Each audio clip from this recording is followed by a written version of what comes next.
Luther King Jr. Day. I'm hanging out with Amela Mean. Give it up. And today we are celebrating the intersection of music and civil rights, something my next guest knows a lot about. He's a middle school music teacher. Give it up for him, being a teacher.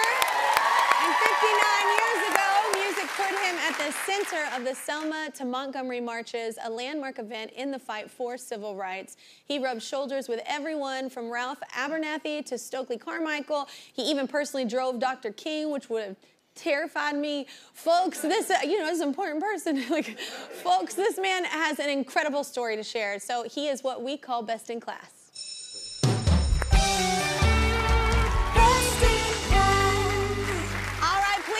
Coleman Woodson Jr., y'all.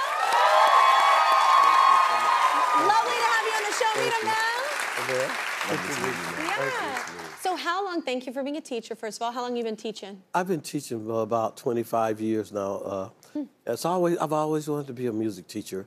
Just watching my dad, I think that's what inspired me to want to play music. Watching my dad sit at the piano playing Boogie Woogie, which was a kind of a shock to me because I didn't know my dad played the first time I saw him.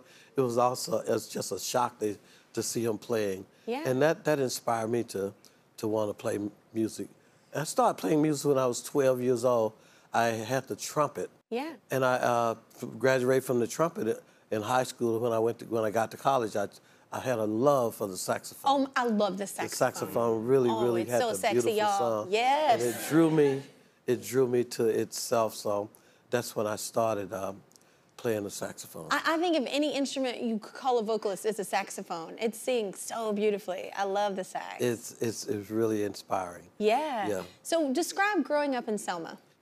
Growing up in Selma, Alabama as a young man, our family sheltered us from any form of segregation. Not only me, but I think all the kids that grew up there.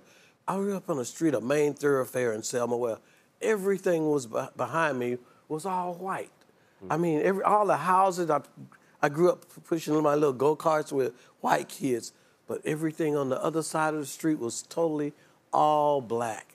And I can remember as a young man, the Ku Klux Klan would ride through our neighborhood on the black side, firing guns up in the air, just zigzagging all kind of ways, blowing their horns and running through the neighborhoods, just firing it at will. You know, it was terrifying. That's growing up in Selma. Wow. Just a glimpse of it. Did you experience anything just growing up where you grew up? Did you have any? It's funny, one of your producers was asking me that, and I was trying to, I think I block out a lot of stuff, and then something came to mind. I remember first, I liked this Italian girl who I met on the 13th of February, 1999. Her name was Crystal, and she went to my school. And I remember my principal saying to me, you don't talk to her. You two cannot ever interact or be like that. And it's something I've not thought about for many years, but it's shocking. And those are a myriad of things that I'm sure you start to normalize things just to survive it, and you that's normalize it, you just try and figure out, okay, let me just kind of get away from her, So that was, I recall that, Oh, man. Well, music led to, I don't know, it led you to the civil rights movement, right? Yes, it did. Something you was passionate about. I grew up in Selma, Alabama. That was out of my hometown. And I can remember when I turned 15, I started playing music in a band. And a lot of the civil rights people would come in, like Stokely Carmichael, James Orange, Belleville, just to name a few, Jesse Jackson and Andrew Young. They would come to the clubs that I was playing just to relax, I guess, and get away from the thing. And then I grew up, when I stayed with my aunt, right across the street was the Freedom, what we call a Freedom House.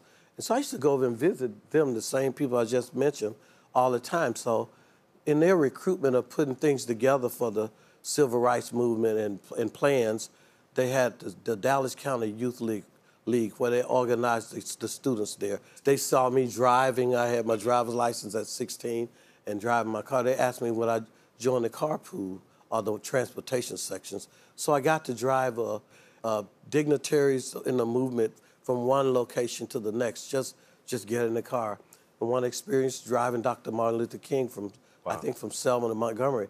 And I was just sit there listening to them as they strategized and they were like talking and stuff, Wow. Did they feel like us? Did they feel like normal people? Or did they feel like something that's other and untouchable now? Like, I really didn't give it that kind of a thought.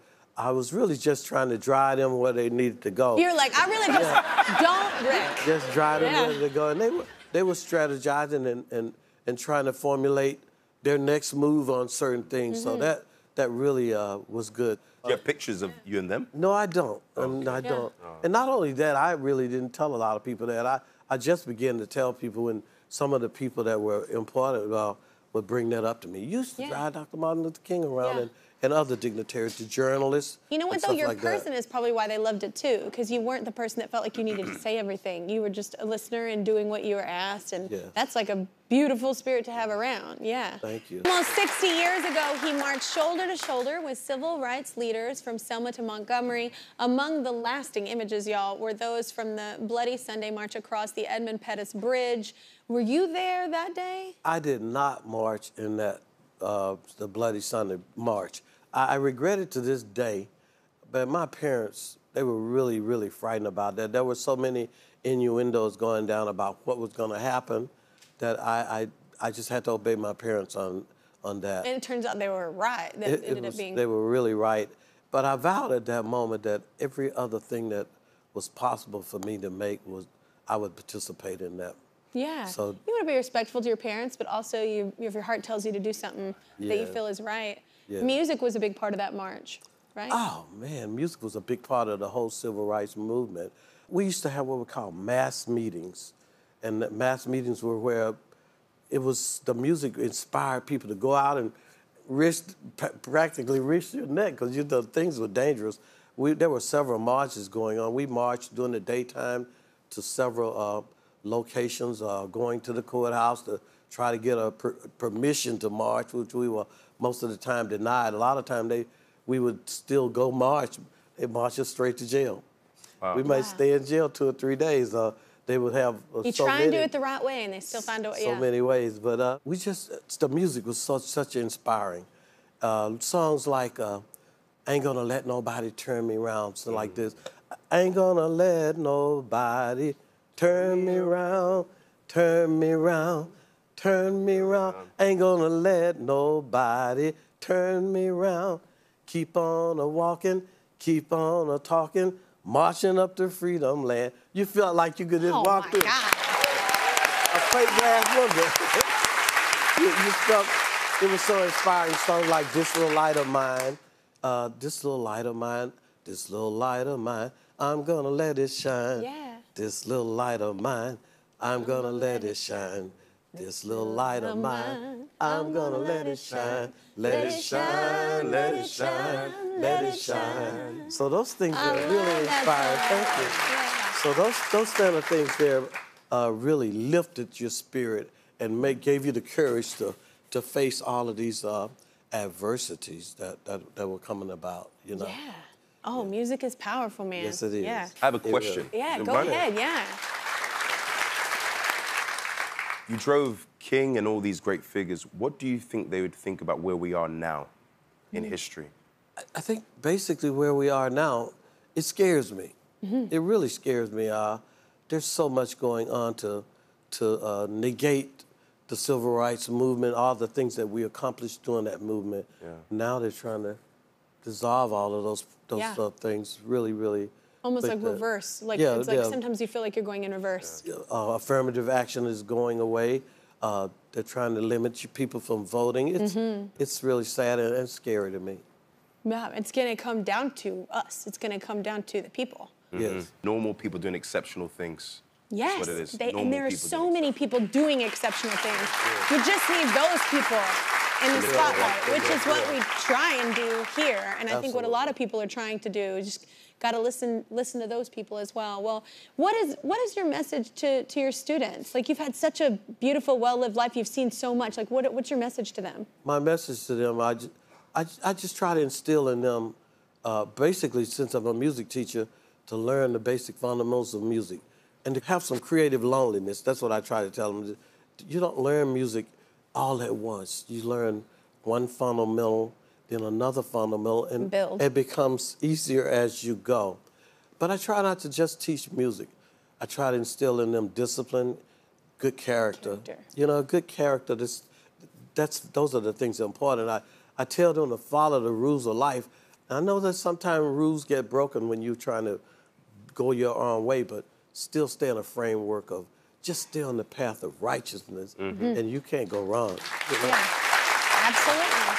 Well, our friends at Music and Arts love how you're using music to spread the message of equality, and that's why, in honor, they are donating $5,000 to your school, Floyd Middleman School.